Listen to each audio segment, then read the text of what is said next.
जय हिंद स्टूडेंट्स, आप सभी का स्वागत है हमारे YouTube channel career point Nawada में। मैं इससे पहले एक वीडियो अपलोड किया था ट्रू और फॉल्स का, जिसमें हम लोग 25 ट्रू और फॉल्स क्वेश्चंस देखे थे।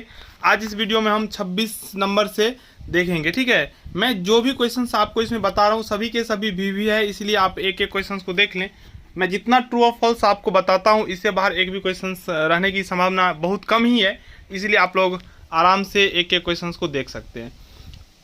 26वां प्रश्न है और आज का पहला, स्वाभाविक प्रेम एवं स्नेह के कारण दिया वचन कुछ निश्चित परिस्थिति में वैध होता है। कहने का तात्पर्य, जो स्वाभाविक प्रेम और स्नेह के कारण जो कोई वचन दिया जाता है, इस स्थिति में अगर कोई निश्चित परिस्थिति है तो वो वैध होगा। ठीक है, तो ये ट्रू स्टेटमेंट है। Promise made on account of nature, love and affection under some definite circumstance is valid. तो ये बिल्कुल ट्रू है। अगला है, वैवाहिक संबंधों में हस्तक्षेप के ठहराव व्यर्थ होते हैं। Agreements interfering with marital status are void. ये ट्रू स्टेटमेंट है, यानी कि वैवाहिक संबंध में हस्तक्षेप का जो ठहराव होता है वो व्यर्थ होता है। चलिए अगला है, विवाह में रुकावट डालने वाला ठहराव व्यर्थ है, यानी कि agreement is restraint of marriage is wide. ये ट्रू स्टेटमेंट है। अगला है, असंभव कार्य करने का ठहराव व्यर्थ होता है। Agreement of doing impossible work is wide. True है। एक बात आप जरूर समझ लीजिएगा, क्योंकि समझने की जरूरत है। मैं बहुत क्वेश्चंस कवर नहीं किया हूं, मैं उतना क्वेश्चंस कवर किया हूं जिसको आप समझ लेते हैं। मैं रटने की बात नहीं कर रहा हूं, समझने की बात कर रहा हूं। अगर आप समझ लेंगे तो आप निश्चित रूप से एक क्वेश्चन के साथ आप 4-5 क्वेश्चंस का आंसर जरूर कर सकते हैं। यहाँ पे देखिए, असंभव कार्य करने का ठहराव व्यर्थ है, ये सही है। इसमें लगा असंभव कार्य करने का ठहराव व्यर्थ नहीं है, तो वो क्या हो जाएगा, असत्य हो जाएगा। इस चीज को आपको समझना है। जो असंभव कार्य, कोई असंभव कार्य का मतलब होता है ऐसा काम जिसका होना या करना संभव नहीं है, उसको असंभव कार्य करते हैं। और इस काम के लिए जो कोई एग्रीमेंट होगा वो जाहिर सी बात है वो व्यर्थ हो जाएगा, क्योंकि अनुबंध वही होगा जो राज नियम के द्वारा प्रवर्तनीय होगा। और ऐसा कोई भी नियम जो असंभव होगा, ऐसा कोई भी काम जो पूरा होने वाला नहीं होगा, तो वो राज नियम के द्वारा परिवर्तनीय नहीं हो सकता और वो अनुबंध नहीं हो सकता है, वो व्यर्थ हो जाएगा। ठीक है, तो ऐसी बात अगर आप लोगों को अच्छा लगता हो, हम जो आप लोगों को पढ़ा रहे हैं, तो आप लाइक जरूर कीजिएगा और चैनल को सब्सक्राइब नहीं किए हैं तो सब्सक्राइब भी कर लीजिएगा। आगे है, अवयस्क के विवाह में रुकावट डालने वाला ठहराव व्यर्थ है। देखिए, अवयस्क के विवाह में रुकावट डालने वाला ठहराव व्यर्थ है, ये सत्य है। Agreement of restraint of marriage of a minor is valid. अवयस्क के विवाह में रुकावट डालने वाला ठहराव व्यर्थ है, ये ट्रू स्टेटमेंट है। अगला है, बीमा का अनुबंध बाजी लगाने का ठहराव है। बीमा का अनुबंध बाजी लगाने का ठहराव है, यानी कि insurance contract is a wagering agreement. ये फॉल्स स्टेटमेंट है।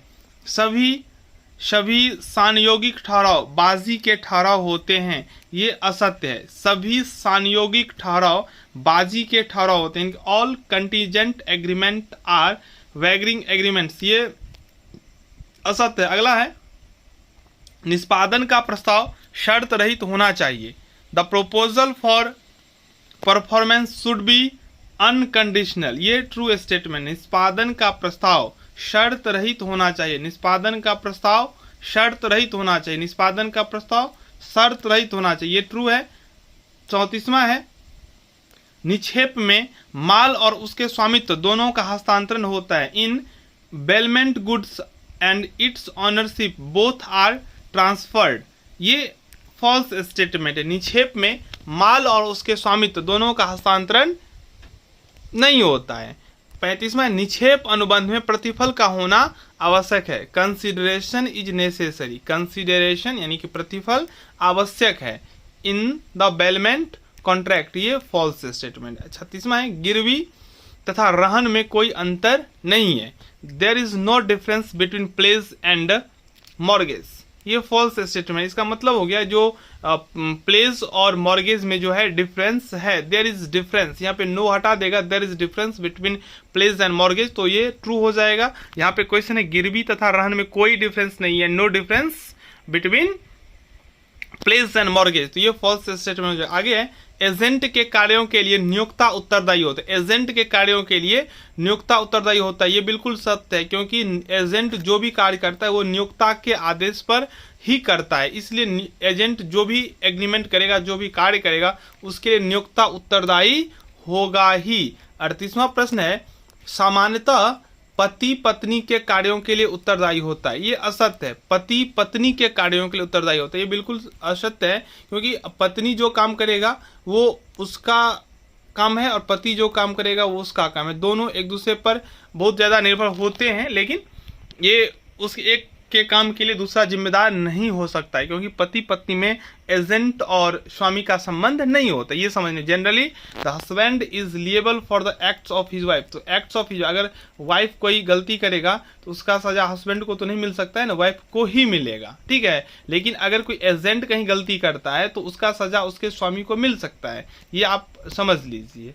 आगे है 39 नंबर क्वेश्चन, विक्रय में अधिकार का हस्तांतरण होता है, स्वामित्व का नहीं, असत्य है। जब सेल्स होगा तो स्वामित्व का भी ट्रांसफर, हम कोई अगर वैन खरीद रहे हैं ना तो उसमें क्या होता है, अधिकार के साथ साथ स्वामित्व का भी ना हस्तांतरण हो जाता है अगर हम उसको परचेज कर रहे हैं। फिर उसमें बात है अगर हायर परचेज सिस्टम पे खरीद रहे हैं तो जब तक आप पूरा फाइनल किस्त देते नहीं तब तक उसका स्वामी ऑनरशिप आपको ट्रांसफर नहीं होगा। लेकिन अगर आप सीधे यहाँ बोले विक्रय के अधिकार, विक्रय में in sale the position of is transferred and not the ownership, तो ऑनरशिप भी ट्रांसफर हो जाता है, ठीक है। चलिए 40वां, विक्रय एक निष्पादित अनुबंध है, विक्रय एक निष्पादित अनुबंध है, ये ट्रू है। Sale is an exclusive contract, बिल्कुल राइट है। अगला है शर्त के भंग होने पर क्षतिपूर्ति के लिए वाद प्रस्तुत किया जा सकता है, बिल्कुल सही बात है। अगर आप कोई एग्रीमेंट कर लेते हैं ना और उसमें अगर किसी को क्षति हो जाता है तो फिर आप उसके लिए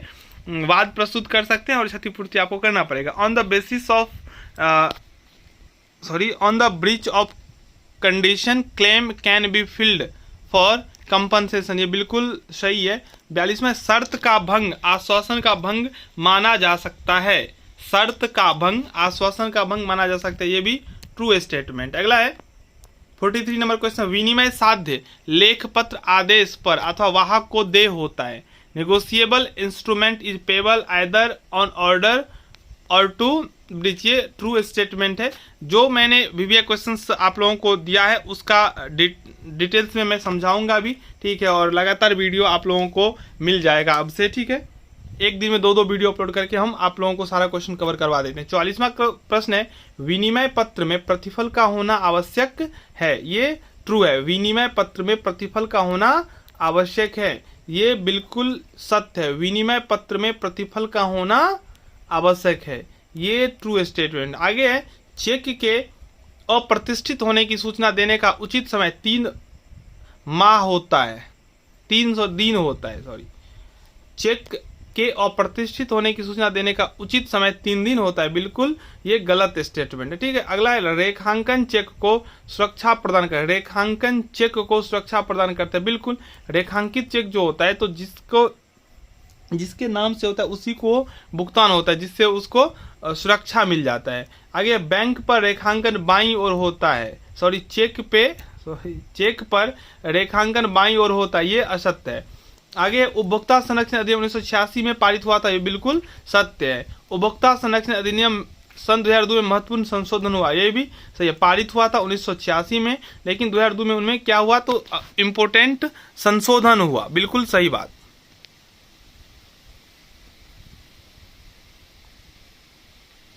चलिए ये क्वेश्चन आप समझ लीजिए, जो उपभोक्ता के सुरक्षा के लिए त्रिस्तरीय मंच बनाए गए हैं, उपभोक्ता के सुरक्षा के लिए त्रिस्तरीय मंच बनाए गए हैं, जिसमें पहला मंच है जिला मंच जो 20 लाख तक के मामलों की सुनवाई करता है। फिर आता है राज्य आयोग जो 20 लाख से अधिक लेकिन 1 करोड़ से नीचे तक का ही मामला निष्पादित करता है। और तीसरा है राष्ट्रीय आयोग जो 1 करोड़ से ऊपर के मामलों की सुनवाई करता है। तो उपभोक्ता के सुरक्षा के लिए 3 स्तरीय मंच बनाए गए हैं। अगर 20 लाख तक मामला है तो आप जिला में कंप्लेन कीजिए, अगर उससे ऊपर और 1 करोड़ से नीचे यानी कि 20 लाख से ऊपर 1 करोड़ तक है तो आप राज्य आयोग में, नहीं तो राष्ट्रीय आयोग जो 1 करोड़ से ऊपर होगा। तो अभी के लिए इतना ही। अगर आपको अच्छा लगा हो तो इस वीडियो को जरूर शेयर करें। धन्यवाद।